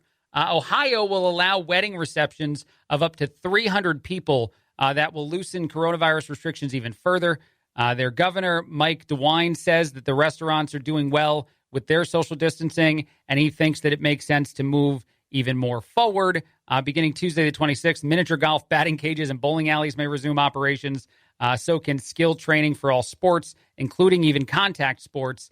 And beginning Monday, June 1st, catering and banquet centers may reopen and hold events like wedding receptions with a capacity of up to 300 people. I wonder if a reaction to this could very simply be, and I know that there's a nuanced conversation, because if you say that you are at risk, that you're still scared for your health, and you don't want someone going and getting sick somewhere because it puts you in jeopardy, I think the best possible response, and I mean this in all honesty, is to continue then to shelter in place and to stay at home for people, and certainly people in at-risk groups that are worried about getting sick. That is actually the recommendation from the federal government and other places for people in at-risk communities to not rejoin the day-to-day, going on, the day-to-day socializing of everyone else until we get further along in this process to protect themselves. And yet I know that a lot of the takes on this are going to be that this is a tremendous amount of risk. And is there some level of additional risk in having 300 people in the same place? Of course there is. I'm not going to pretend there's not. But if they are capable of social distancing, if they are capable of taking as many precautions as possible, and maybe even having these types of events outdoors as opposed to indoors, it may also be okay. And so it's interesting to see it being reported on, and Ohio being one of the first states to take that step to move forward and continuing to reopen further. And I'm sure the headline after the first party will be photos of the amount of people that are there. And I wonder if maybe this idea, which I promise you I had way before the restaurant that's doing it had. I think I had been talking about this on my show for a little while, and I'm glad to talk about it here today on Chad's show, on the Chad Benson Show. But a restaurant in Maryland is going to do something unique to creatively provide social distancing in what they call a fun way. They are creating bumper tables. These are tables that you kind of wear via suspenders, etc., or maybe in just some ways it's tables that you can slide on wheels, and they crash into other people that are eating with you at whatever restaurant you're at. And it provides a bumper car experience while dining out. And it is, of course, then also giving you that 6 feet of social distancing that is important. I understand the inherent problem in bouncing around on tables where food and drink products might be sitting. I get it. But this is an idea I floated because I think it would be fun. I think it's creepy, the stuff they're doing where they're putting up like the mannequins or the fake famous people photos and stuff in the restaurant, so it looks like there's other people there if you go. I don't think that's the right road, but I do think turning it into essentially a carnival is a much better experience for many of us, and it would be a lot of fun. And so I'm glad that restaurant in Maryland is trying this out, and I recommend that to everyone in Ohio that goes to these wedding receptions. Can you think of a better spot to add bumper cars than a wedding reception? The chaos in that world would be incredible. If it's an open bar and everyone has a bumper table, I imagine you're going to have to at some point remove the bride and groom from the equation so they don't get injured, because you got to protect those people. They don't want to get hurt on their special day. But everybody else, it's fair game. You go at it, because I would have a lot of fun. I wish I had done that.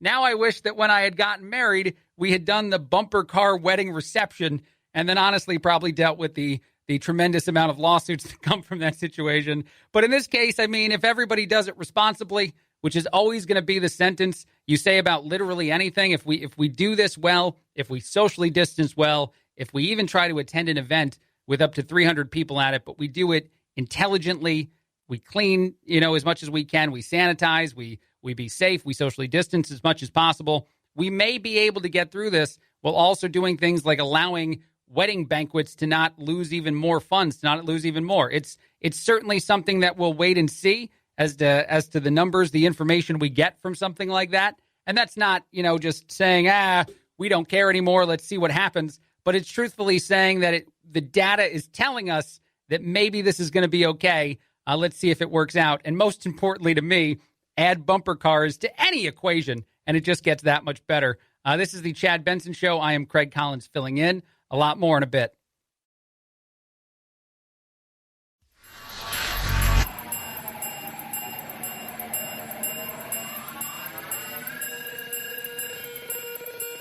Set Chad straight. Text the show, 323-538-2423. That's 323-538-CHAD. Someone has to do it. Might as well be you. The Chad Benson Show. Craig Collins filling in on the Chad Benson Show. I promise my next topic is not because my producer Phil was telling me a story about a driving experience during the break, which was a great story, and then I couldn't react to it because we have to go back on the radio. But it's actually, I had this in front of me. A survey says the best ways to try to get out of a speeding ticket. And the reason I have this in front of me is actually a different story that doesn't involve a speeding ticket. It involves a DUI bust of Aaron Judge's girlfriend.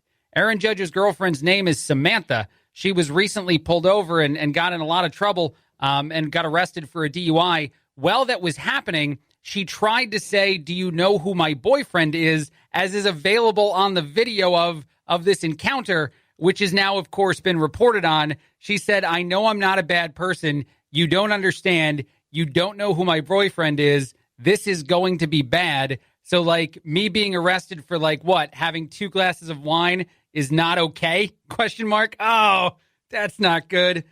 She said then he's a public figure to the officer, talking about her boyfriend more. So she was trying as hard as she could to get out of a very serious problem, a DUI. But it also makes me think if there's any situation in which you probably hope to get a little bit of leniency, it's more the speeding ticket variety where you get pulled over. And out of 100 surveyed drivers, the number one answer is to the best possible way to get out of that sort of situation. What do you think it is? I honestly wonder at times when these are the answers to these kind of things, if a whole bunch of police officers partook. But it says honesty. The only thing that you can possibly do that might help give you a little bit of a chance outside of putting on the fake tears and crying is to just tell the truth. 23% of people said that if they tell the officer the truth, there was a chance they might avoid trouble. If it's just being late to work or if you actually have a medical emergency, you're going to have even more success, according to the people who had that. But if you lie, you're screwed. And also, apparently, claiming you need to go to the bathroom real bad only works about 17% of the time, but it does work. And then they noted also that going with the flow of traffic is an excuse used often, but it's the least successful of the ones that were mentioned in this survey. About 16% of the time, people reported being able to get away with a potential speeding ticket by just mentioning that they didn't notice that everybody else was going the same speed. And that is true that it happens sometimes, but obviously the using Aaron Judge as my boyfriend move has not been listed here and is not a good move. To finish the story about Samantha, Aaron's girlfriend, she wound up blowing a .125 as far as her amount of intoxication, which is well over any kind of legal limit. After she actually got back to the police station, she blew an even larger amount of alcohol, a .169 and .181. So apparently she had more than a couple glasses of wine. The cops said that she told the cops she had split a few glasses at a local steakhouse, and she has not responded at all to any of the story that is now breaking in the news. The actual arrest happened quite a while ago. Actually, it happened back in February, but it's just now being reported on by the New York Post.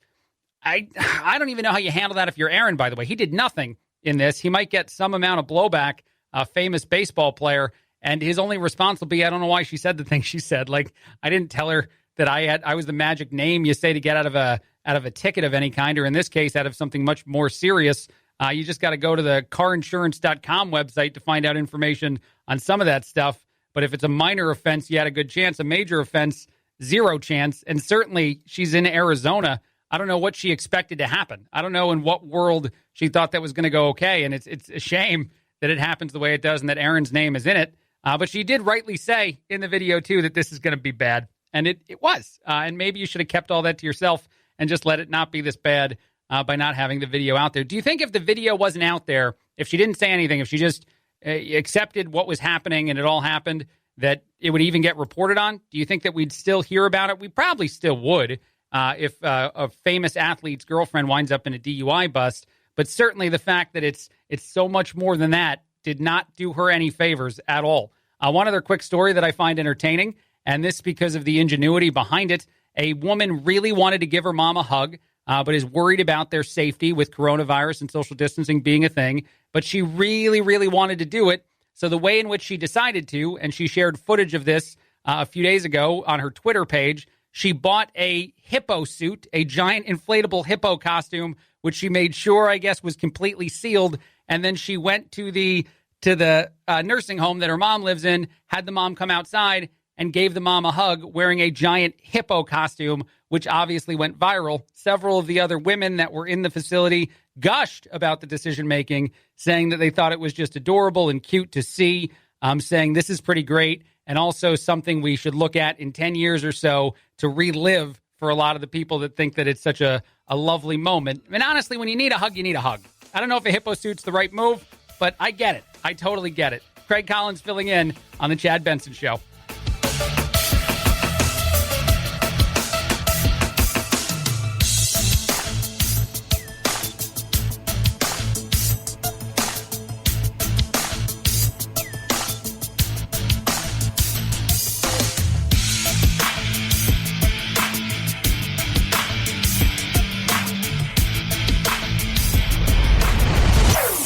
Chad Benson Show.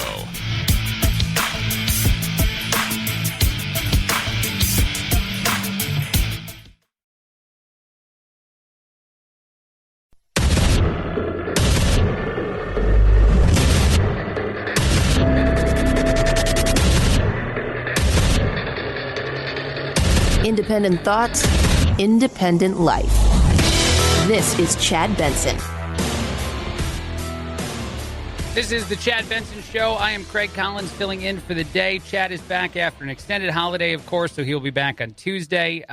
Thank you for spending some time on your Memorial Day weekend with me. I have another Joe Biden thing that I'm going to have to play that I am tremendously interested in that I just saw. But before that, I'm going to start with a, I guess, somewhat sad piece of information.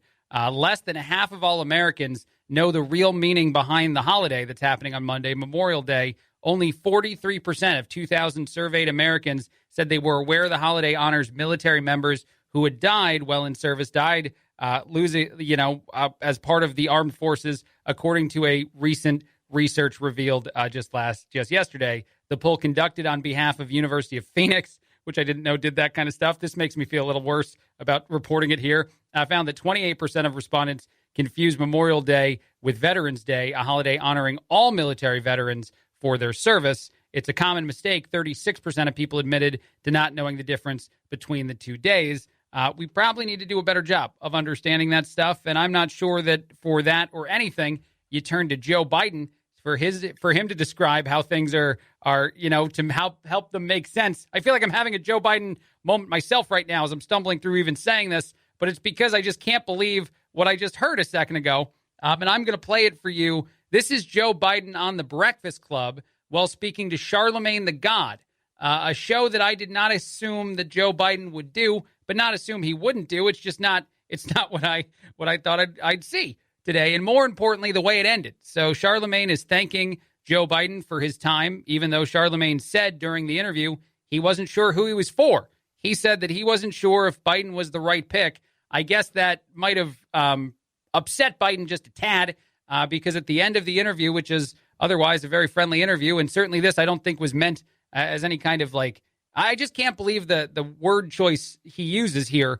But he said this at the end of the interview when talking about Charlemagne not being able to choose who he's in support of. Here it is. Decide what you will. You got more questions, but I tell you, if you have a problem figuring out whether you're for me or Trump, and you ain't black. It don't have nothing to do. You ain't black is the headline of that conversation. That's what people are saying now. Joe Biden says that if you struggle to pick between President Trump and him for your vote, then, and here I'm just going to let him say it. Trump, and you ain't black. It don't have nothing to do. I don't understand. I don't understand that at all. I don't understand that you ain't in there. I don't know why that happened. I don't get any of it. And Biden, yet again, did it. This actually reminds me of something I talked about today as well. Joe Biden, in a recent news conversation, this is just a local news conversation, had one of his team members jump in to say that this was going to be the last question. He's at the tail end of an answer that may or may not have made sense. And then another question seems to be coming. And then you hear in the background someone say on the air that this is going to have to be the last one. Here, I'll play that for you, too. He just doesn't want to see a fair election. And we have to have one, and we will. And I'm confident the people of Wisconsin will do it. As we head into the moment. This will be our last question. Okay, great. As we head I wonder if that guy wants to work a lot of stuff. You know, like this Joe Biden guy, this staffer wants to just be around all the time. Our last question. Okay, great. Okay. All right, great. Thank you. This is going to be it. We're going to wrap it up right now. Maybe even during some of the conversations that are had. You know, we're going to stop this answer as it's happening and we'll be done with it because there are times in which I'm sure they would have loved to do that. My favorite one, and one from a little while ago that I like to play often, is when Joe Biden was talking about the economy. This is a moment where you probably wanted to be a guy jumping in and saying, all right, we're over now. Here, this is what I'm talking about. If you don't remember. And you don't solve it other parts of the world, you know what's going to happen. You're going to have travel bans. You're going to not be able to have economic intercourse around the world. There's a lot. Okay, that's going to have to be the last question now. You're not going to be able to have economic intercourse around the world. Thank you, Joe.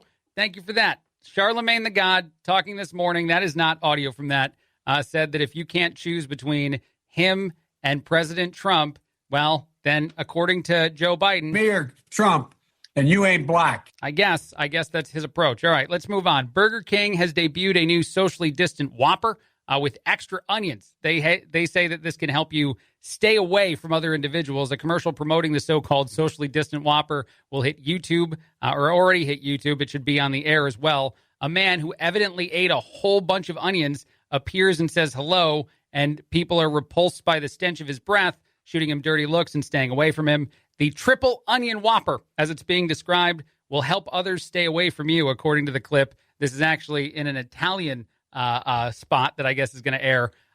I don't know if this is a good idea or not, if this is the kind of thing that would be welcomed right now. I do know that since we stay at home more, since we are socially distant more, you can be a little more adventurous with the food items you're choosing because you don't need everything to be smelling great as soon as you're done eating it. So maybe the socially distant Whopper will be a huge hit and a lot of people will grab it because it's got triple the onions of a normal product. And also, I don't know if that's just been like the thing you've been waiting for. You're like, man, if I could only have this Whopper, but I know that my breath would be terrible. So it's just not the time. But then all of a sudden, hey, now look, now it's somehow a fringe benefit. Another story that I enjoyed a lot that I want to try to describe. There's a photo to it. So maybe I'll put it up on some social media pages. You can find it on the Craig Collins Show Facebook page, but also we'll try to get it up on the Chad Benson Show one. But a boyfriend tried to inscribe a wine glass for his girlfriend, and I guess he got confused as to the online boxes you fill out. He wanted to give her a happy 30th birthday, Princess, I love you, apparently was the message he wanted put on the wine glass. But instead, what it says, and the girlfriend seems quite taken by this, is can we have it delivered before Monday? This is actually printed, engraved on the glass. Can we have it before it delivered on Monday, if possible, as that's her 30th? Nice one. So apparently he thought the page that he was filling out was for the special instructions, where he was asking that they expedite the delivery because maybe he's buying this present last minute, I'm going to assume. And instead, that's what's actually put on the glass. Can we have it delivered before Monday, if possible, as that's her 30th? Nice one. I love that. And she has that now. That's certainly a collector's item. No one else in the history of the world has ever had that exact phrase engraved on a wine glass. I don't know that a lot of people have happy 30th birthday, Princess, I love you.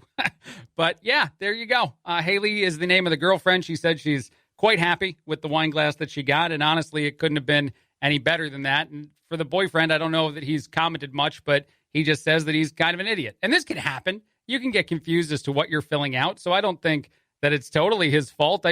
If you're the person creating the glass, I ask, do you think about what you're doing as you're writing it? Or maybe it's just automated. So maybe there's no checks and balances to this thing. But if there's any individual involved in the process, looking at the message, inputting it in the computer, printing it on the wine glass, you would think that if you glanced for a second, you'd be like, okay, he meant to put something else on it. There's no way he could possibly want this phrase added. And yet there it is. It exists in the world. You pay for it, you get it. That's how That's how the world is. Scientists have discovered that an area of the brain may be able to be turned off, and this would allow you to not feel pain.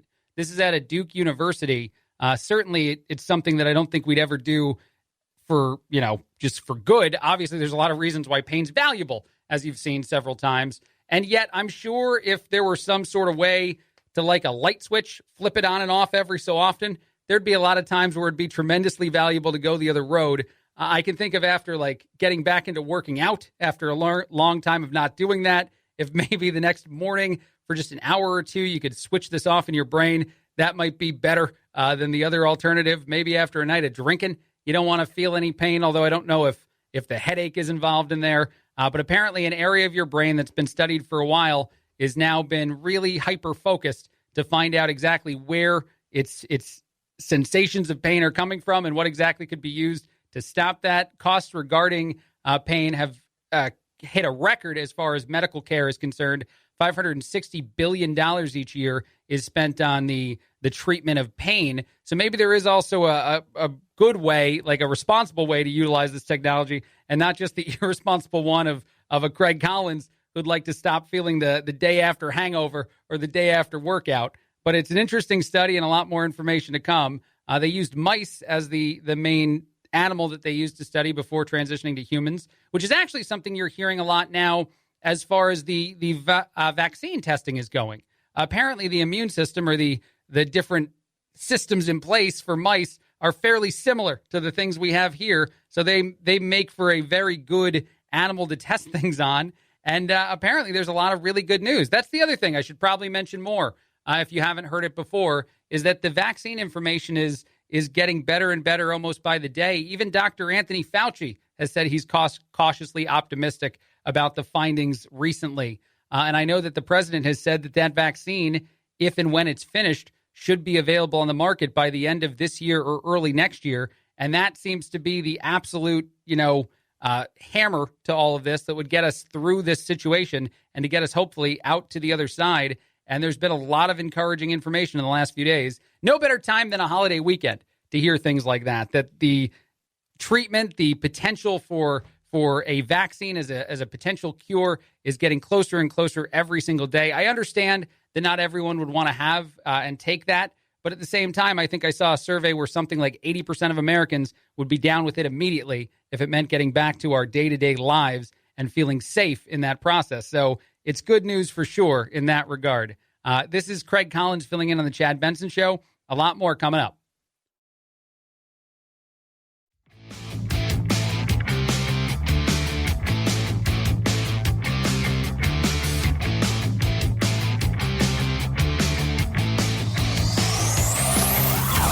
Check out our Chad Benson Show Facebook page where you can hang out or hang your grievances out to dry. This is Chad Benson. This is the Chad Benson Show. I am Craig Collins filling in for the day. Chad is on an extended holiday weekend, much deserved. He will be back on Tuesday. I talked about this story earlier, and I had a listener just send me an update to it. I was talking about the hot nurse that went viral out of Russia.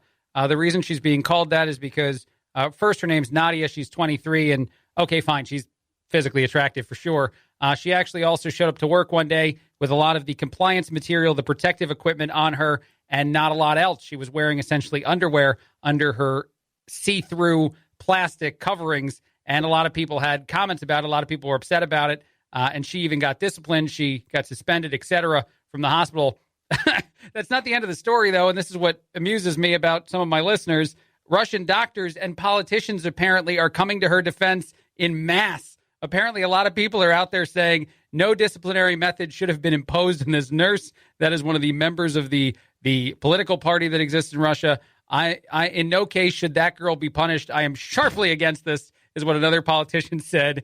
The nurse, who's only been identified as I said, Nadia, and 23 years old, said she was doing it to protect herself. She was worried her clothing could transmit the virus, so she wanted to make sure it was not touchable. None of the fabrics were at all interacting with the care she was providing. She works on an all-male ward in Russia, which, by the way, I didn't know was a thing. I didn't know that hospitals had those still, even there. And so she works in one of those. One of the doctors, the head of a doctor alliance, also came out and said, firstly, A plague-proof costume is never transparent, and it must be made of a completely different fabric. We need to pay attention not to her, but to the gown that she is wearing and how to make those necessary supplies available. So now maybe it's even political commentary or supply commentary. I don't know what it is, but I thank the listener who sent me this story and said that it's important to mention that so many people are coming to the defense of a nurse that went a different way and got in quite a bit of trouble, and also certainly was covered via the social media quite a bit, and her story's gone viral and is still in the news,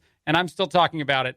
Moving on, I saw a survey of the top subscription service that you have purchased while under quarantine. This would be some sort of streaming service that you might have bought because you spent a lot of time without the ability to get entertainment a lot of other places, and there wasn't as much new and exciting stuff on TV with no sports to be had. The number one services purchased are the ones that are the biggest names in this game anyway. There was a three-way tie between Hulu, Netflix, and Disney+. 17% of individuals said they bought it recently as part of their survival method, I guess, their coping method for being under quarantine.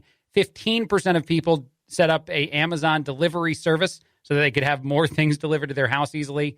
12% set up a food service of some kind. This would be something like an Instacart to deliver you your groceries, etc. Magazine and newspaper subscriptions also on the rise.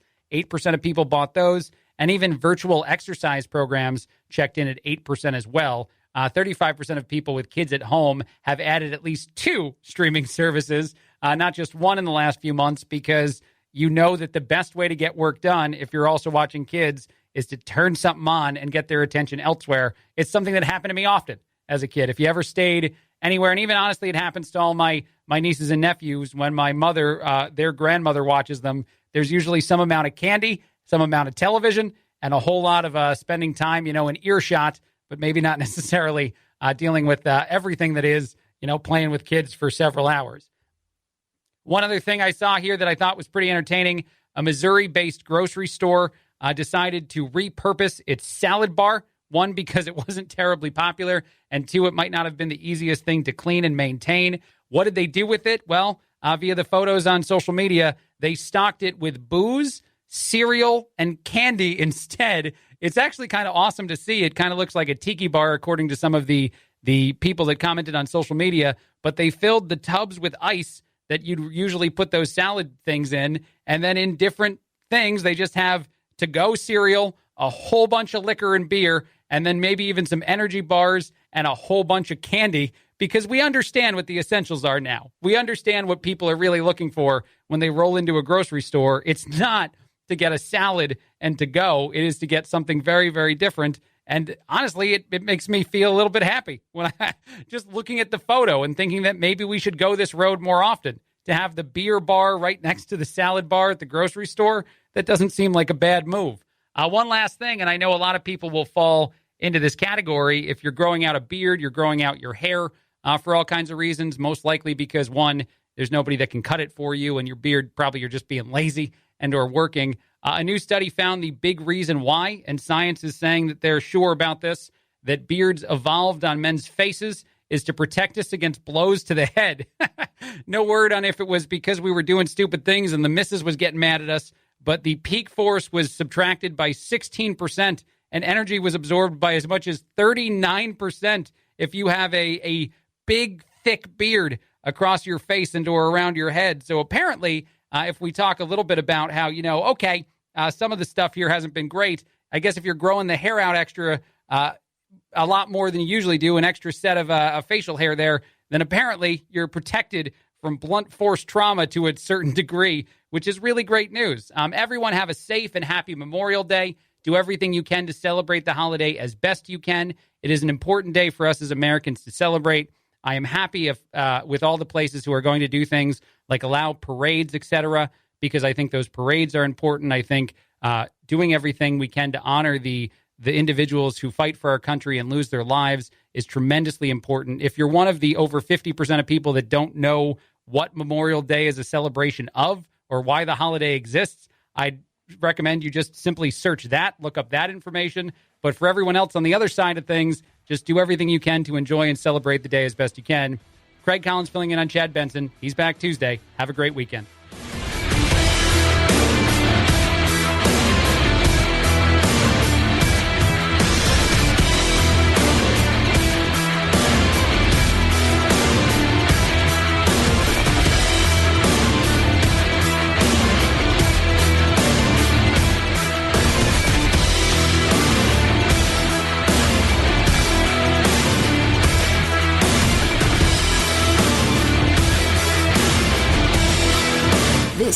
Chad Benson Show.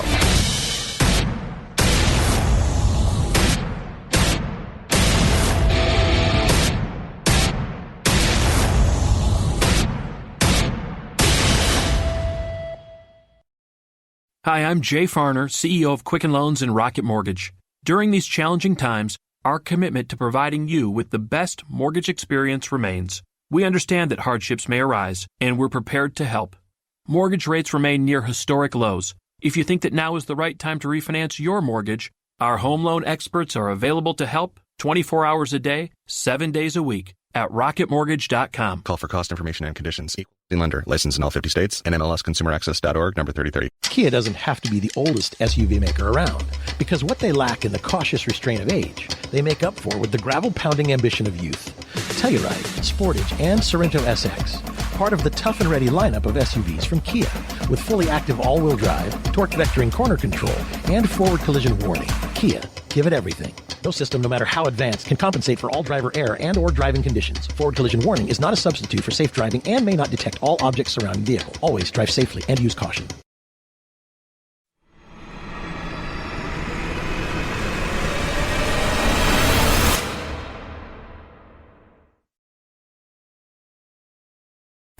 The best